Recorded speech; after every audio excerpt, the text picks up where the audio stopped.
Leveraging on its mandate to rid the country of all forms of corruption through all legal means, including prevention as stipulated by its enabling law, the Independent Corrupt Practices and Other Related Offences Commission, ICPC, has broadened its strategies to other new fields such as corruption risk assessment.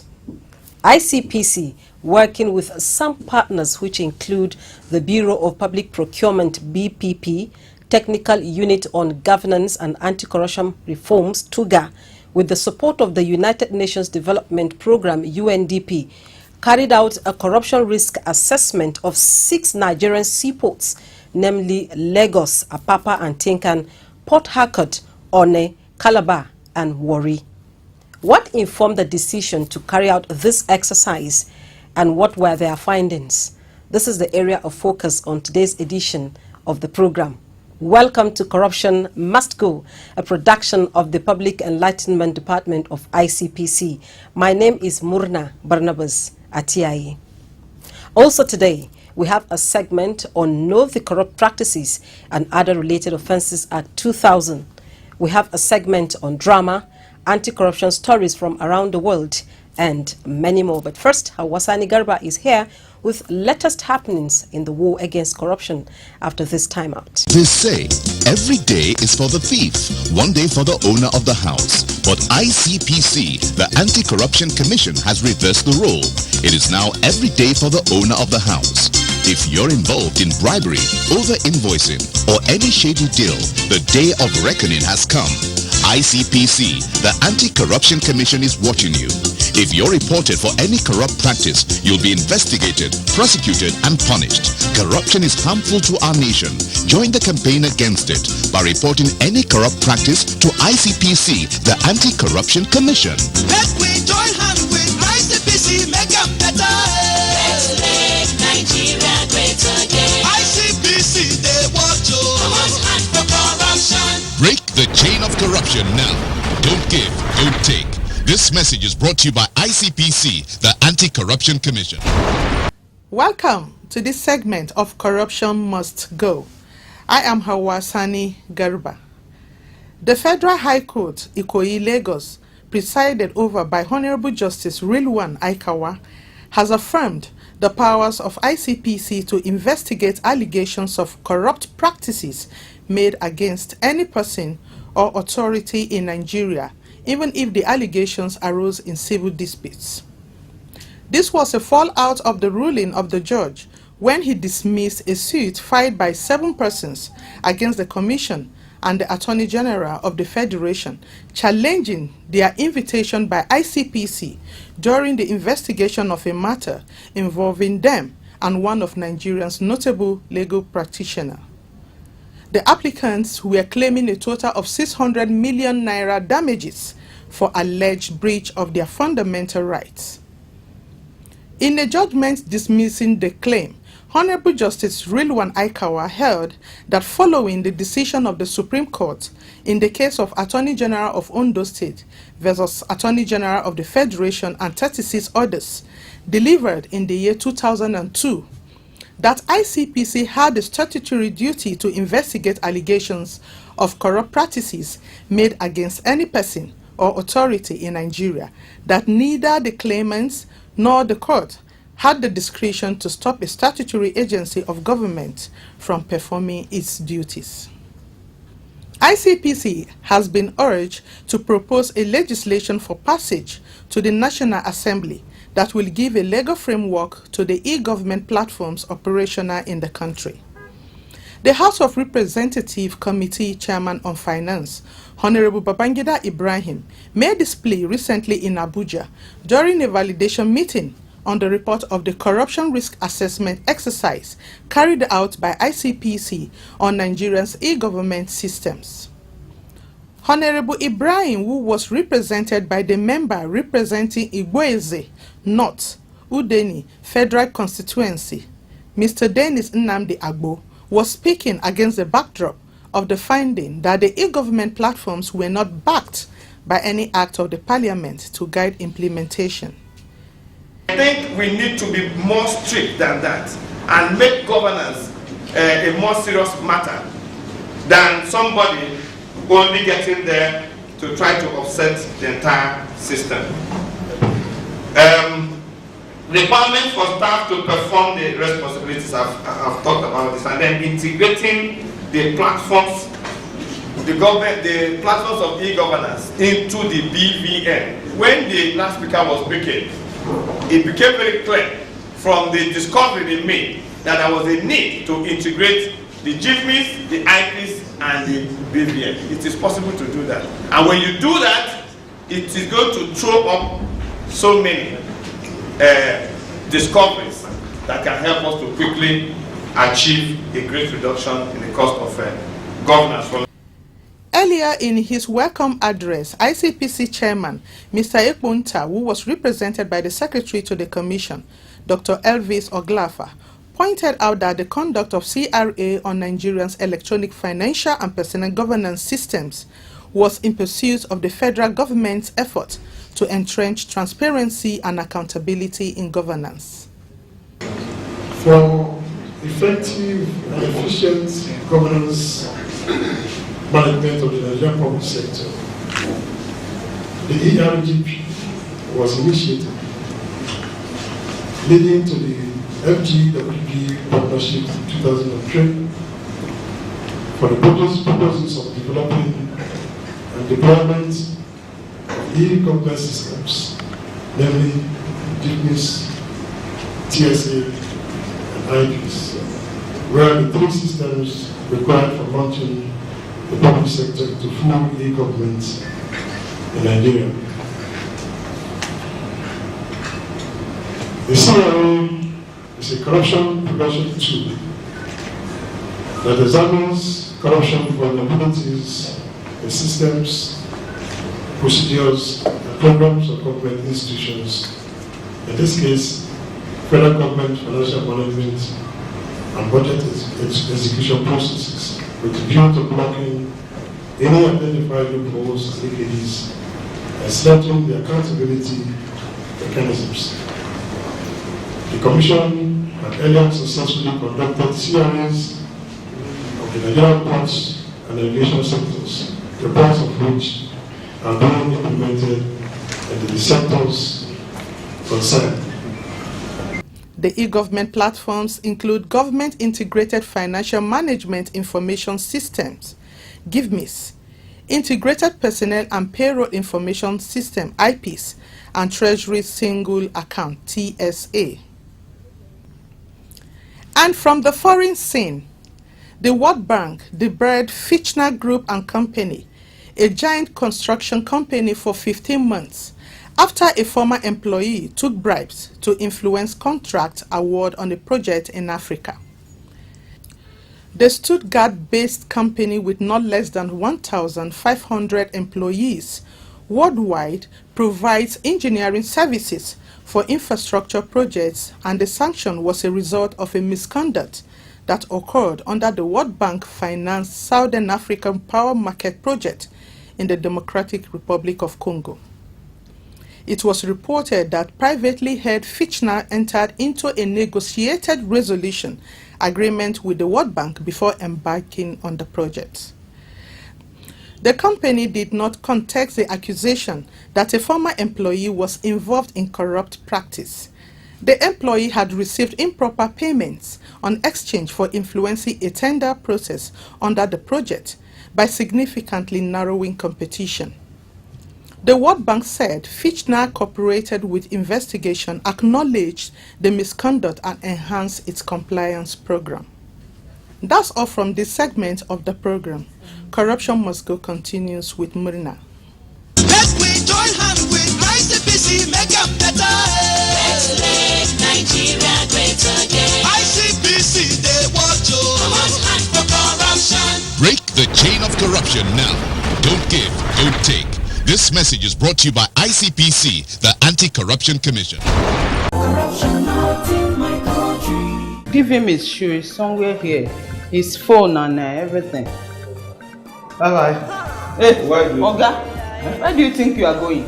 Home. You never shake body. You never shake body. Shake body, wait. see? You never shake body. I no get combo for my body. You go take for here. Sit down there. What's this man still doing here? They say I do shake body. I shake body, I shake body. They say I do this. And I say I don't get combo. You are asking for money. Sorry, ma'am. Asking for money to bail a suspect is an act of corruption. Both of you will be punished. Corruption is not allowed within the force. Remember, Police is your friend. Giving and taking bribe is wrong. corruption not in my country. Stop corruption now. Corruption not in my country. The Commission, in collaboration with other stakeholders, trained what we called corruption risk assessors, who are posted to the field to look at the workings of organizations, and where there are corruption vulnerabilities, they make recommendations. ICPC, with its partners, which included the Bureau of Public Procurement, Technical Unit on Governance and Anti-Corruption Reforms, with the support of the United Nations Development Programme UNDP, carried out a corruption risk assessment of 6 Nigerian seaports, namely Lagos, Apapa and Tinkan, Port Harcourt, One, Calabar and Warri. The objective of the intervention is to identify operational areas that are vulnerable to corruption, and in each port's particular context, develop integrity plans that will strengthen accountability and transparency towards an overall efficient maritime sector. What informed the decision to carry out this assessment, and what was the outcome of the intervention? Okay, as an assessor, when you go out to do assessing job, the first thing you look out for is likelihood of areas or activities that are prone to corruption. Things that are likely, not that has existed, things that are likely to breed or to cause corruption. For instance, let's say there is an application, okay, there's an organization that calls for application from people, and for instance, they need only maybe 20 people, but at the same time, they continue to accept application, and they got like up to 1,000 applications. Then first of all, you look at what is going to be the criteria of deciding who is to pick out of the 1,000 for these 20 positions. You see that already there is likelihood of corruption coming in. You know, one basic thing about organization is that they are designed to achieve specific goals, and of course there are certain events in the life of that organization that could derail the realization and the goals of that objective, and that is risk. And when risk surfaces in the processes, it tends to hinder the realization of this goal. Now, when you look at organization, you look at the goals and objectives, you look at the assets of the organization, the assets that are prone to pilfering, assets that are prone to manipulations. You look at the issue of cash, for instance, look at the issue of the staff, you look at the issue of vehicles, you look at the building, then you look at you look at the integrity of the institutions all these issues are things that we need to preserve. Mrs. Rashidat Okodwa, MNI, is ICPC's spokesperson. She explains the rationale behind this exercise.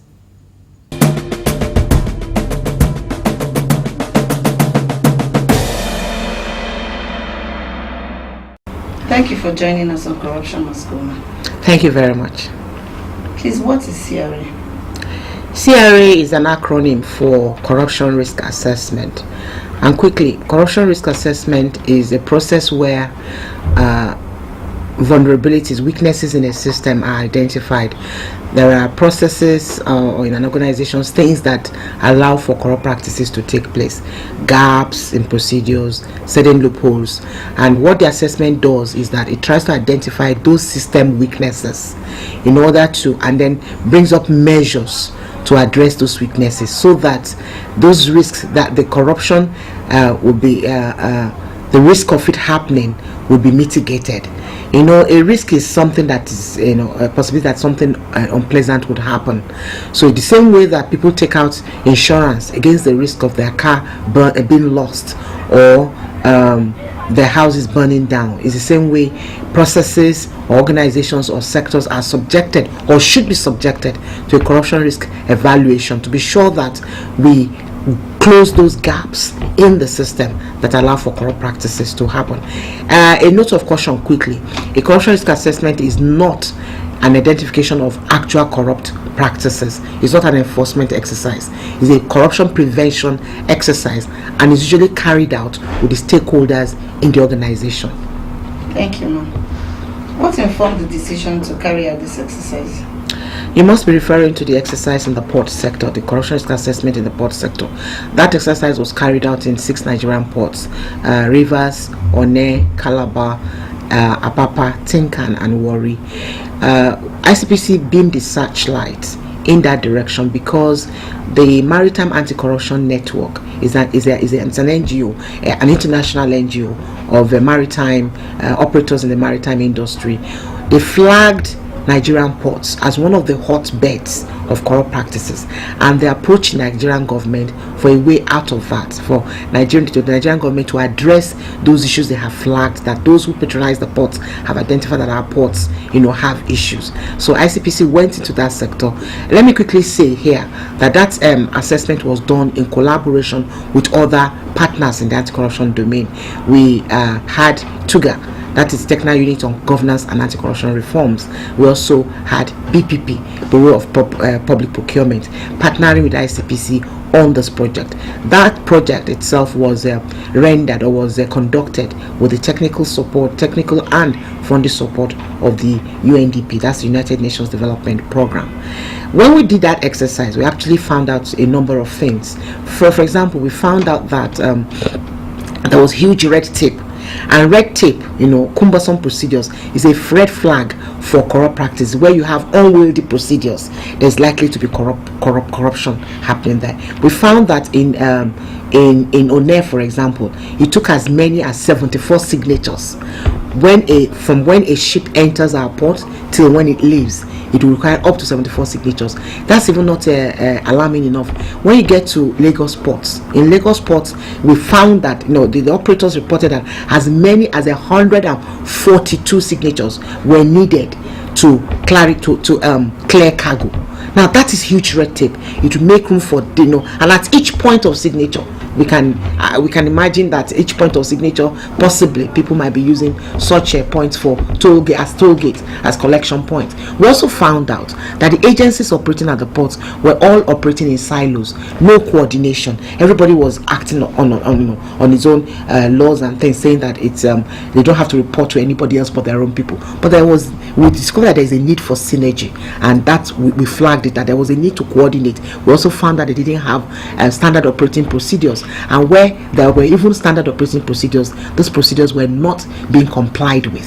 So there are so many things. We also found out, for example, that they didn't have too many of the agencies with specific code of ethics for operating at the ports, and there was virtually no training on ethics for people who work at the ports. These are weaknesses. These are system vulnerabilities. So many others that we identified. But for the purpose of time, I'll simply have to stop at that. Okay, thank you, ma'am. Is this a continuous exercise or a temporary one? Definitely, it's not designed to be temporary. That's definite, because with a corruption risk assessment, corrupt persons will always try to get the better of any system, to go get one step ahead of a system. So we cannot afford to go to bed. This exercise has yielded a lot of positive outcome, in the sense that the measures that ICPC the measures that the ICPC put in place to address those gaps are now being implemented. We have what is called a portal now. It's at www.pssp.ng. That portal is to report service shortfalls and integrity shortfalls for all operators in the port sector. So I would like to say the portal address again: www.pssp.ng. Now that is there. It's not a one-stop issue, because we cannot afford to go to sleep. We have to be vigilant, because the criminal mind is ever alert. So the system also has to continue to be alert. So it's something that should be revisited in the course of time, over and over again, to be sure that the systems we have put in place are not being exploited by persons, and that they are still strong enough to keep achieving the objectives of the organizations or the sector. Thank you for your time. Thank you very much. Corruption not in my country. Welcome to Studio Airline. Oh, thank you. Please, we need ticket to Abuja. Yes. Oh, so sorry, sir. The seats are fully booked. Hello, ladies. Good day, ma'am. How are you? Very well, thank you. Please, I need a ticket to Abuja. Oh, sure. 40,000, ma'am. Okay. Yeah. Excuse me. Abuja. Yes. But you people told us that tickets are finished. Abi? When you asked for tickets, there was no ticket. Exactly. So this is what you people do. You hoard tickets and use them for your private business. This is the same reason why, when we get into the flight, half of the seats are empty. Oga, you can call Minister of Aviation. Excuse me? So this is what you do? You hoard tickets for your PP? This is corruption, and not in my country. Stop corruption now. Corruption not in my country.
The launch of harmonized standard operating procedures streamlines and unifies port processes towards enhancing coordination and efficiency at the ports. It kickstarts a new dawn in the reformation of Nigerian seaports in terms of international best practices and making Nigeria serve as the hub of economic activities in the West African sub-region. Thank you for watching this edition of the program. You can watch this program via our YouTube channel. You can also reach us for questions, comments and suggestions on our toll-free number 0800 call ICPC. Bye for now.